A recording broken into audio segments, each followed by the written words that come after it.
There's one power, invisible, and you see it everywhere and every day.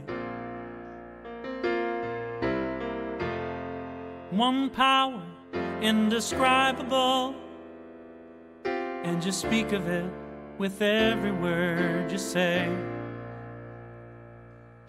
Mysterious until you know the truth. As simple as the love inside of you. Call it God, call it Spirit, call it Jesus, call it Lord, call it Boothe, Boothe, angels' wings or heaven's door. But whatever name you give it, it's all one power, can't you see? It's the power of the love in you and me. One power, one power. Good morning and welcome to the Center for Spiritual Living, Midtown, Atlanta. Such is the nature of life that all it asks and all it wants is the opportunity to appear. You are that opportunity, and so am I, and so it is. Whoever you are, whatever path brought you here today, please know that you are welcome and celebrated. Whether you're here in person or you're online, we know who you are. You're an individualized expression of the divine life in which we all live. We are life's opportunity to be someone unique and wonderful. Whatever your ethnic background, religious affiliation, however you know yourself and describe yourself, we're glad you're joining us here today. You're welcome to be a part of this community in whatever way serves you. Here's our vision statement. We are a strong, open, globally connected community centered on the clarity of principle through teaching, service, and practice. We create a safe and respectful environment that supports healthy spiritual growth. And for a better understanding of who we are and what we teach, listen to our Declaration of Principles as written by our founder, Dr. Ernest Holmes. A few of the Declaration of Principles we live by. I believe in one God, one absolute power, and first cause to all things. I believe that this power is perfect love, and it creates out of a desire to express love. I believe all thought is creative, and how I choose to think creates my personal experience. I believe in the unity of all life, and the immortality of the individual soul forever unfolding. I believe in the eternal goodness, the eternal loving kindness, and the eternal givingness of God to all. And so it is. So grateful, hey. So a practitioner is someone who's demonstrated the ability to use spiritual practice and spiritual laws to bring about great changes in their lives and bring about changes in others when asked.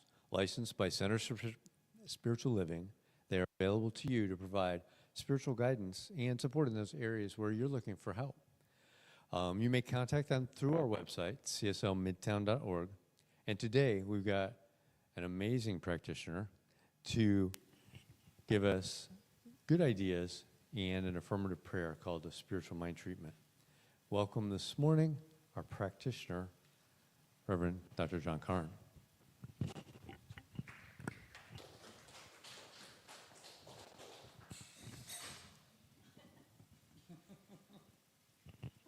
Glad that's not mine. Good morning. Good morning, and good morning to everyone online. People hearing this or seeing this at another date and time, transcending time and space. Everyone is welcome here.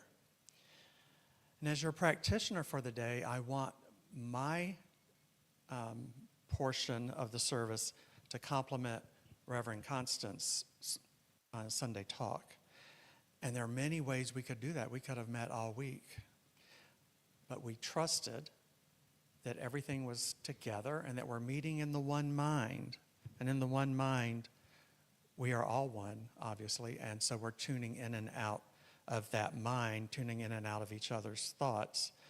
And an example of that came to me was Reverend David Barrett, who started this center, would have these dinner parties for his practitioners. And we would call and say, what do I bring? And he would say, you bring it, it's going to match perfectly. And he would never let us sign up to bring this or that. You just brought it, and we never went without one thing. There was never a time there wasn't a chicken or a salad or a dessert or a nice strong beverage.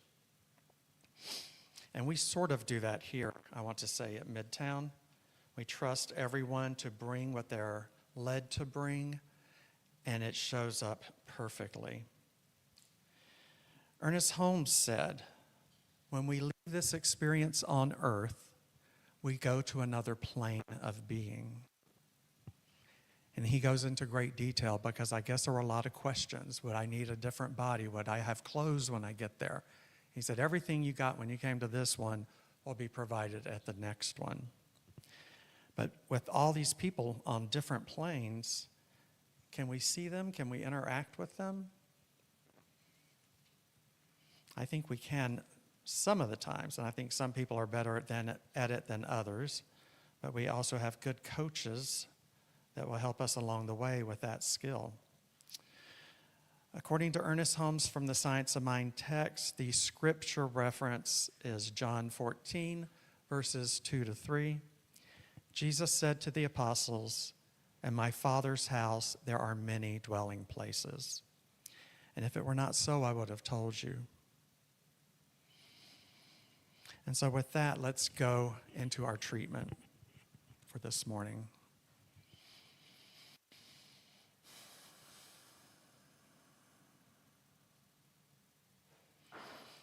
I know this. There's one power, one presence, one creative cause, one substance, one material, one heart, one mind, one love, one perfection of health and prosperity. And this all abides in that upstairs room consciousness, the one with a window, that we might be able to receive more light. And we take this information as we go within and upstairs, we take it and bring it with us, because these characteristics are our true characteristics. We are love. We are joy. We are peace. The universe is healthy. We are part of that universe. We are part of all that is. And when we say there is one love, that means we bring the love. We've got it, and we're not running out of it. It's a flow situation. When we tune in to creativity, that is the creativity of the Creator. It is our true nature as well. We allow it. We're immersed in it. It comes to us. It comes through us, and we're expressing back and forth with that one mind, and it is one thought actually the entire time.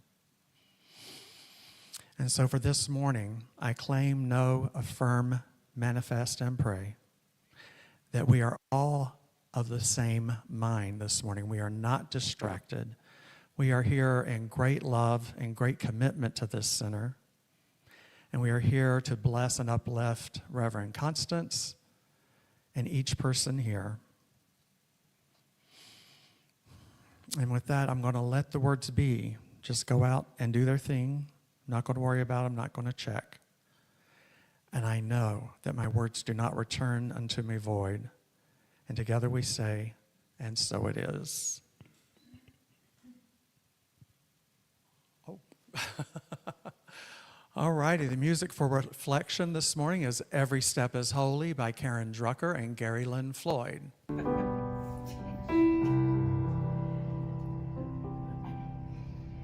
Every step is holy, every breath is life, every moment precious, when held up to the light, every heart connected, each the face of God. Grace has shown me every step is holy. Now you can get some of these if you want to do it with her. Every Every step is holy. Every breath is life. Every breath is life. Every moment precious. Every moment precious. When held up to the light. When held up to the light. Every heart connected. Every heart connected. Each the face of God. Grace has shown me. Every step is holy.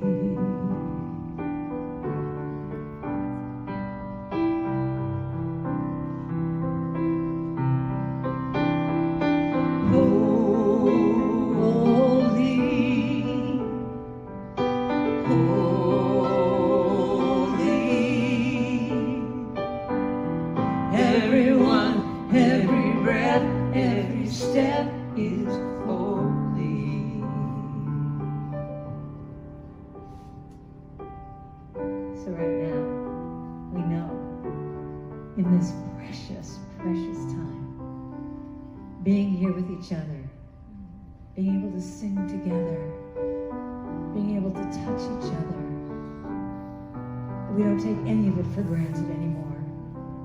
That being with each other is a holy experience. That we allow ourselves to just breathe into that holiness. Just know that this is precious. And that every step, every breath we take is holy. Every step is holy. Every breath is life. Every moment precious. When held up to the light. Every heart connected. Each the face of God. Grace has shown me. Every step is holy, holy, holy,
It's my pleasure to introduce our speaker this morning. Reverend Constance Boothe is an award-winning entrepreneur, educator, fashion industry expert, and metaphysical speaker, and minister of the science of mind, whose work bridges style, personal transformation, and conscious living. With more than 2 decades of experience in fashion, business development, and higher education, she's dedicated her career to helping individuals discover and express their authentic potential. Currently, Reverend Constance serves as professor of fashion marketing at Clark Atlanta University, where she teaches courses in marketing, trend forecasting, retail buying, consumer behavior, and product development. A lifelong student of spiritual principles and personal growth, Reverend Constance integrates metaphysical wisdom with practical success strategies, inspiring others to recognize the divine potential within themselves. She's also the host of Dress and Address podcast on YouTube, so you can look for her there, where she explores fashion, business, personal development, spirituality, and contemporary life through conversations designed to uplift, educate, and empower. Through her teaching, speaking, entrepreneurship, and media platforms, Reverend Constance continues to encourage others, align purpose, prosperity, and self-expression in every area of life. So welcome, Reverend Constance. Thank you. Good morning. That music, that everything is holy, put me in a whole different mindset, but the right one, for my talk with you this morning. Today I'm going to talk about something that is a phenomenal for all of us. Our magnificent teacher, Ernest Holmes, said, "Life is a mirror and will reflect back to the thinker what he or she thinks into it."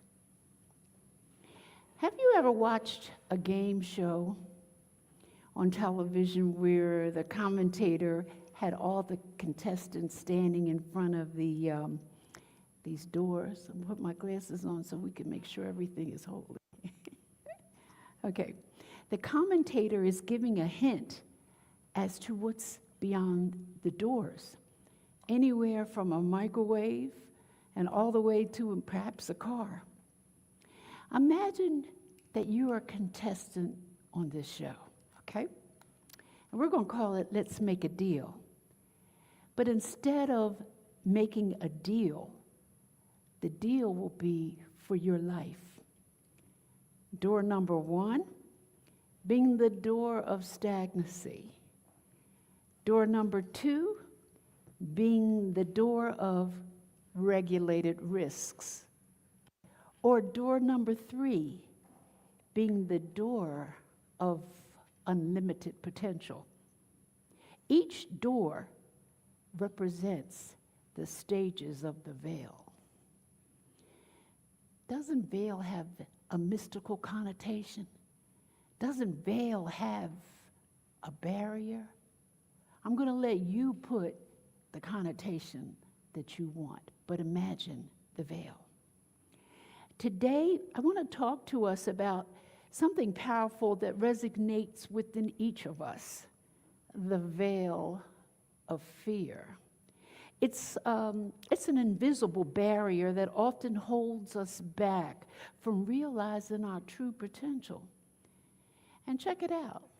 If the veil is left unaddressed, it can keep us from reaching or setting aspirations and prevent us from living a life of fulfillment. So living behind the veil can also, it can sort of stifle your innovations and your creativity. And when one is bound by conventional thinking or fear of the unknown, they may resist exploring new ideas or taking those risks. And this is a phenomenon that is universal. Which one are you going to choose? Okay? The door you choose will decide the outcome of your life. But will fear cause you to choose the door of complacency and not take a risk, which could change the trajectory of your life? Or will you bet on yourselves and let the games begin? Let me ask you, how many, I'll put it this way, I am an ex-Catholic, and I know there might be a few of us in here, so my story may resonate with you in this regard. But my story is one, I came from Philadelphia and had a relatively nice life, and one of the things that was insisted, I came from a very musical family. So everybody in there did something. They played something, they sang something, they did something along those lines. Well, mine was my voice. So my mother insisted that I take voice lessons for years, and I did. She had these aspirations of the next Marian Anderson, but that wasn't going to happen. I'm a jazz singer at the root. But what that did for me was train me on how to utilize my instrument. So let me give you a little heads up on my family. In my family, some of them loved me and some of them didn't, but it's okay, because it's everybody's family. But in my family, I was the go-to person. If somebody was getting married, they'd go to Constance. If somebody died, they'd go to Constance. And I'd do what I had to do at the respective ceremonies, okay? But there was this one particular time that I was being asked to sing for my cousin Adrian's wedding. And I'm telling you, this wedding was going to read like the who's who in Philadelphia society. And I'm telling you, the buzz was out. And so my auntie had called my mother up and said, Adrian asked Constance to sing. So my mother, being the mother of me, was so excited. And so she said to me, so baby, what are you going to sing? So I said, I think I'm going to sing Evergreen by Barbara Streisand, because I love Barbara Streisand. And I'm going to sing the Lord's Prayer. Now, my mother said to me, you could do Barbara Streisand, but you need somebody else to do the Lord's Prayer. And I said, well, why? I can sing. And she said, no, you haven't been singing for a long time, so I don't think you should sing that. You should turn around and give it to a professional, because you do not want to embarrass the family. How many times have you heard something like that? Don't embarrass me, okay? So every day, you have to know my mother. And my mother was precious, but she was relentless. If there was something that she wanted to make sure that she got her point across, she was not going to lighten up until you changed it. And so that was going along with the way she was telling me every day, did you get somebody to sing the Lord's Prayer for you? So I would say no, and I mean every day she'd call me for our little chat, and the next line was, who'd you get? So let me rush past that and go to this. So when my cousin told me that there was going to be someone who was going to play for me, and I was to meet with them 2 days or a day or so before the wedding, I was really excited because I didn't know who that was going to be. And when I met Gabriel Hardiman, who maybe many of you may not know of, but he was one of the who's who to go to in secular music, especially within the African American, or within our music, right? And when I met him, I couldn't breathe. And so he said to me, he said, well, what are you going to sing? So I said, I'm going to do Barbara Streisand's Evergreen. And I said, but my mother told me to get somebody for the Lord's Prayer. So he said, well, let's deal with first the Streisand piece. I sang that, and he was happy. He was like, you're going to be all right. And he said, so what's with the Lord's Prayer? And I said, well, my mother doesn't think I could do it. I haven't been singing for a while, and she's thinking I can't handle it. She said, let me hear your instrument for real. So he had me stand up there and release my fear, because I was so excited to be in the midst of Gabriel Hardiman, man. So I sang the Lord's Prayer. And he was quiet when we finished, and I was going to think, he was going to say, yeah, your mother's right, get somebody, okay? And then he said to me, has your mother heard you lately? So I told him no. He said, let's blow her out of the pew, okay? So I said, it's on. So now, let's go to the wedding. The day of the wedding, I want you to get a picture of this. There are 4 very prominent people in my life. My husband, my father, well, baby, you're the real prominent one. But my daddy, that was the first love of my life. My daddy, a strong Jamaican man whose pride was always evident. My mother, who was a devout Catholic, whose best friend was the Virgin Mary, and she kept them little rosary beads in her purse, and she was doing novenas on all the time. And then there was my brother, who was a skeptic. He's like, don't mess up this family. And there was my cousin Janice, who was there for the fallout. She had the fan in case my mother needed her, right? So here they are. They're sitting in the pew. People are coming in the church, and you're like, oh, we're seeing, it looks like a who's who. You know, you got doctors, lawyers, Indian chiefs walking in here. So my mother is looking all proud, and I'm in the church, and so I go and I take my seat up on the podium. She's still looking around. I think she's looking up for inspiration from Mary to find out where the other person is, but she's figuring everything's under control. So when the time came for me to sing the first song, which was Evergreen, I killed it, okay? I got up there and I sang with all my heart, and afterwards, there was a ripple of applause. So I said, oh, this is going to be good. So my mother's smiling, she's still looking around for this other person. And then when the time came for me to sing, or for the next one to be for the Lord's Prayer, I walked up to the podium, and Gabriel winked at me, and the veil dissipated. It dissipated. Now, I'm going to tell you something about the veil. When you give that veil permission to go, you're saying yes to Spirit. And when you're saying yes to Spirit, it's not your job to realize or think about how it's going to show up. You just got to say yes. So I got up there, and I let my games begin.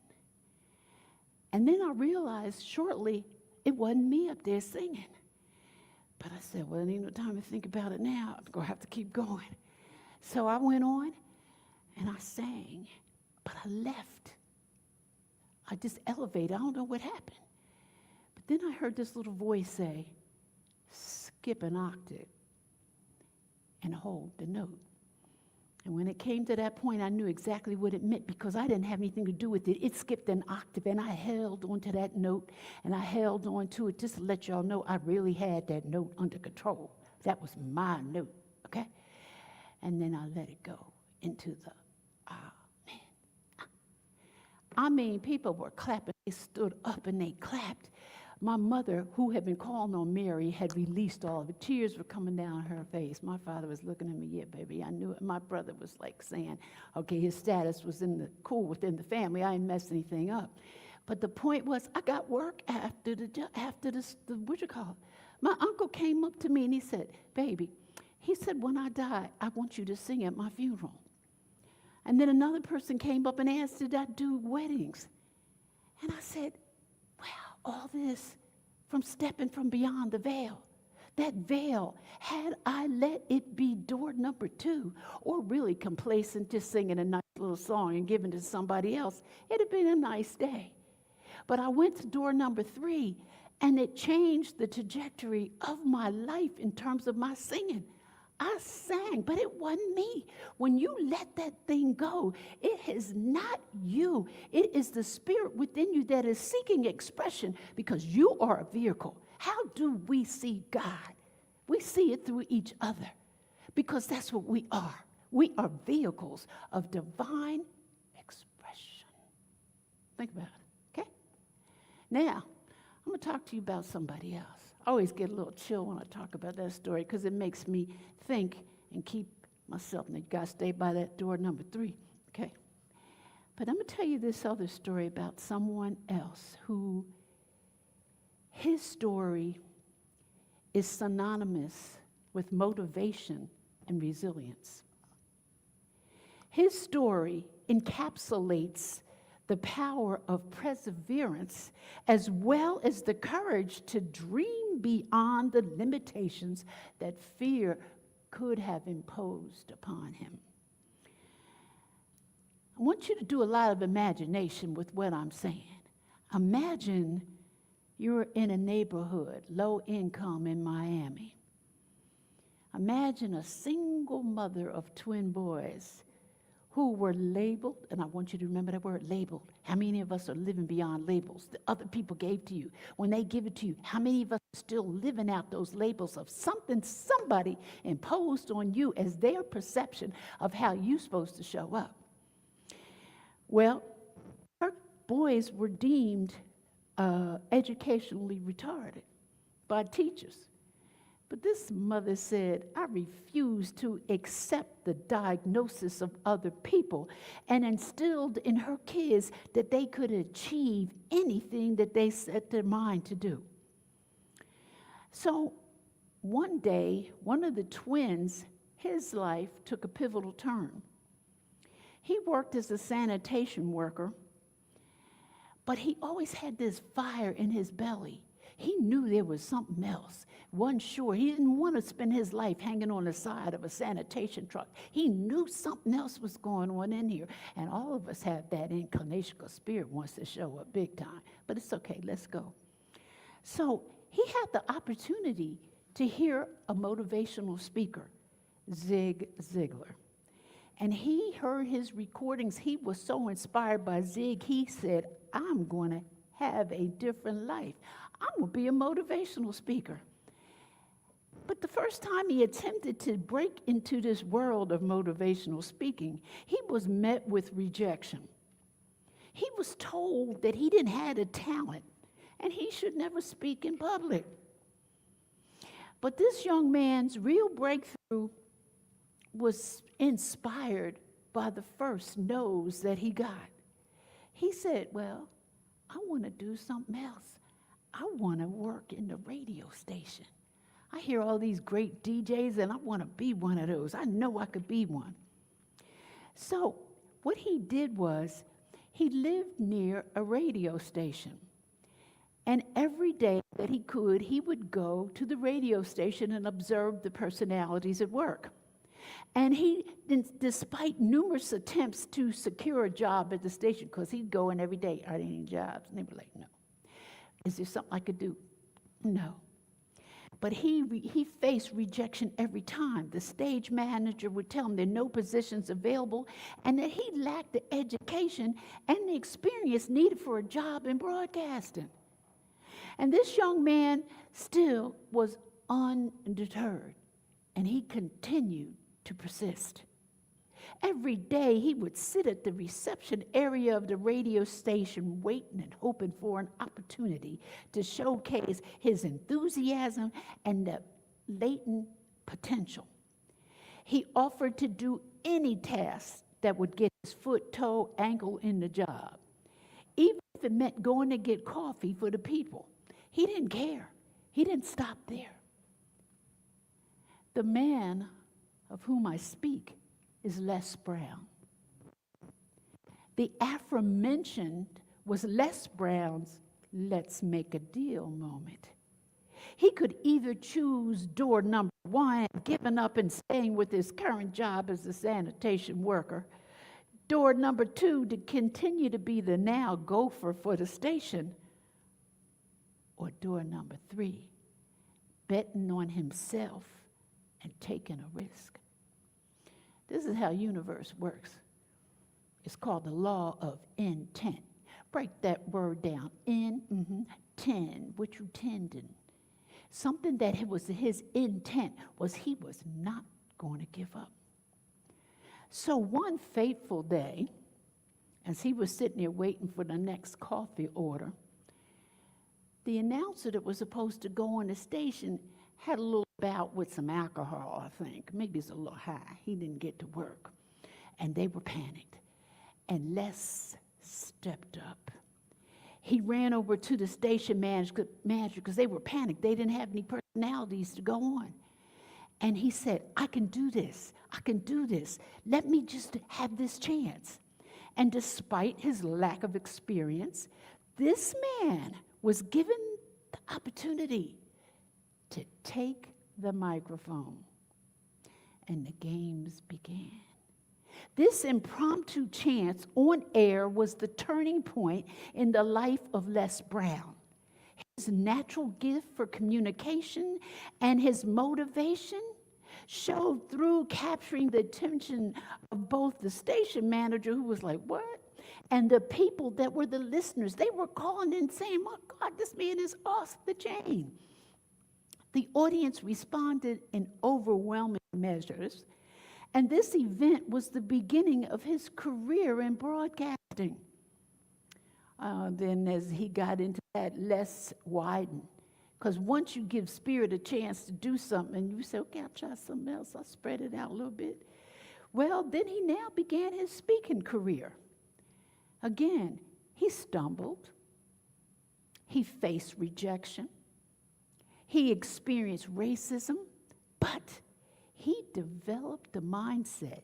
Now, hear me. Each setback is a set up to get up. This was his motto. And his attitude towards conquering his fears is a model to us all. How many times did you experience setbacks that let that veil of fear keep you from being anything but that complacent person? In the words of our beloved Ernest Holmes, the founder of Science of Mind, true courage is not the absence of fear, but it's the triumph over it. It's the willingness to move forward despite the presence of fear. Holmes goes on to say, the veil of fear is but a temporary illusion. He said it's but a temporary illusion, and it's a mist that obscures our inner brilliance. How many times, think about the last time you were behind that mist. What's the last thing that you resisted doing? The last time you were scared to take a chance because you didn't know what the outcome was going to be. But any time that you have, and I like playing with words, I'm a teacher, what can I tell you?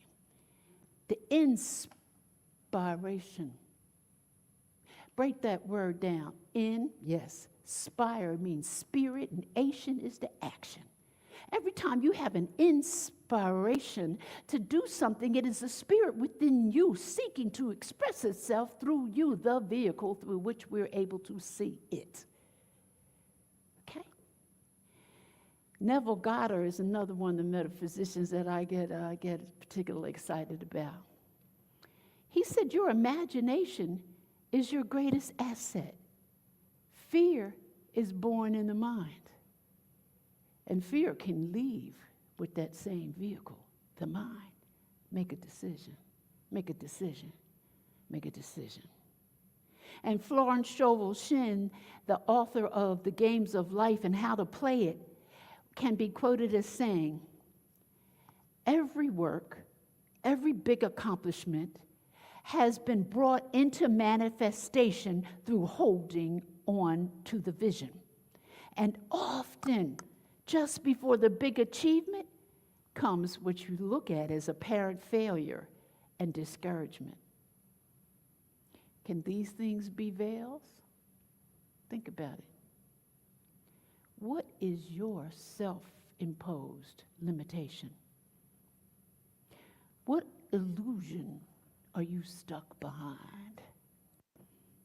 Is there a mist in front of your accomplishments? Or will your fear cause you to choose the door of complacency and not take the risk? Or remain stagnant where you are? Or choose door number 3 that can change the trajectory of your life? In the words of a striving metaphysician, a.k.a. Constance Boothe, I say, let the games begin. And so it is. Thank you.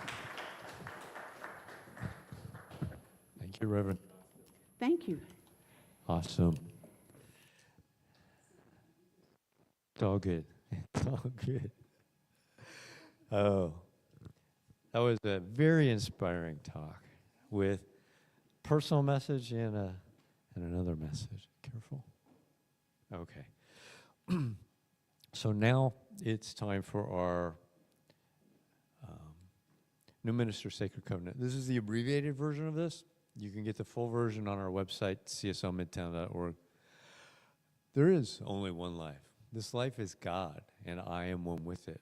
I know my new minister is a revelation of spirit as principle, fulfilling God's promise. For principle is not bound by precedent, but operates according to law for those who align with it. Together with my community, I see my new minister inspiring spiritual oneness through wisdom, love, and authenticity. one that is awakened to inner wisdom, communicates universal truth, and serves as a conduit of divine love, wisdom, and healing energy. One that recognizes the inherent wholeness within all beings and offers teachings grounded in spiritual principles to cultivate inner transformation. One that extends love, compassion, and spirit's transformative power into the wider community, fostering connections that heal, uplift individuals on their unique journeys. As I accept the highest expression of a new minister into my life, I know they will be revealed in a way that expresses spirit and serves the highest good of all touched by their presence. I am grateful, for God is good, and so it is. And now it's time for our affirmation of prosperity. There's a basket in the back if you're here in the room, or you can scan the QR code on the screen that will take you there, or go to cslmidtown.org/donate, and you can set up, you can do a one-time donation or set up an ongoing donation. And we really appreciate everybody that is supporting this ministry. We're glad that you're here, whether you're here in person or you're online, and most of the time we are online. So this is feeding you. The ministers we bring to you every single week are feeding you. Please consider donating. So here's our affirmation of prosperity. I live in a universe of abundance. As I freely and joyfully give, I join in the divine flow, and all that I share with life returns to me multiplied abundantly. So it is. So our announcements, I want to thank Reverend John for being our practitioner today, Reverend Constance for being our speaker today, and next week we'll be back online. Reverend James Peake is going to talk about Who I Think I Am Reflects How I Am. To be an interesting talk with Reverend James. And Sundays at 10 a.m. before the service online, in our Zoom room, we've got a study group that meets. They're working on a new book. I don't know that they've decided on. They'll tell me what their new book is. We just are finishing up the entire Science of Mathematics book. So they went from the front to the back and are picking a new book. It's one of Ernest Holmes' books. I know it's one of two. So you don't have to have read, but come and join. And it's a lively little group that is doing that. So here is our affirmation of life. I leave this place, and you can read this with me, knowing something better than I knew before. I go forth into the world with a heart full of love and a mind full of good sense. I look at the world in a greater way, knowing that I have within me everything I need to create the life I desire. I give thanks for this understanding, and I am grateful for the spirit of life that lives through me. And so it is. And everybody online, thanks for being here. Everybody in the room, we're going to rearrange and do the potluck. Thanks, everybody, and we will see you next week. Hey, I'm so grateful.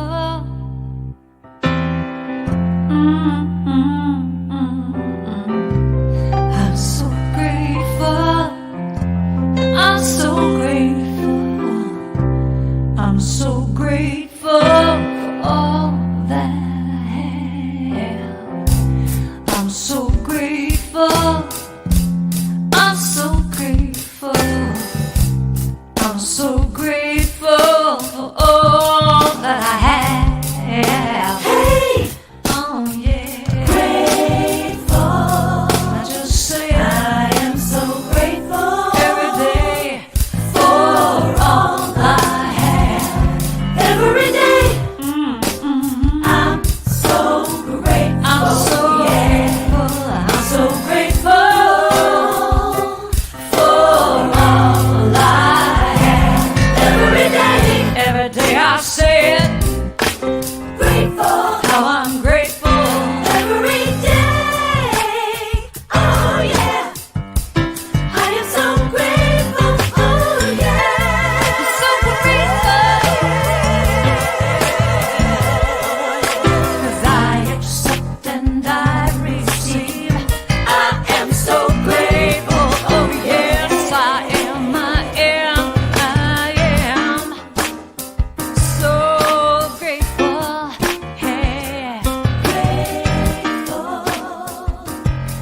I just count my blessings.